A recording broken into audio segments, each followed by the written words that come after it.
bon rotllo, professionalitat i molta claredat. Em transmet pau, calma i coziness, és com si estàs a casa. Crec que és una noia espontània, bastant loca i... bueno, pot no caure bé si no la coneixes. Crec que és super especial, és super entranyable, però a la vegada una mica massa. La Paula és la puta ama. Sí, la Paula és la tia més guai que he conegut en ma vida. La Laia és super carinyosa, super atenta. M'ha sorprès molt com a persona perquè no la coneixia i és una fantasia poder haver-la conegut. Primer de tot, haver pogut tenir la primera experiència professional com a actriu, que estic super agraïda per això. I segon, tots els moments de bloopers o de fora càmeres super divertits.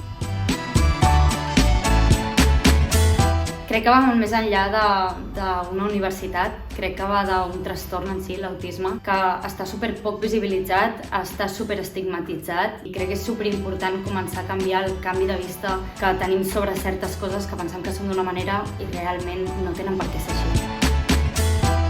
Ojalà, tenim propostes, que ens escoltin.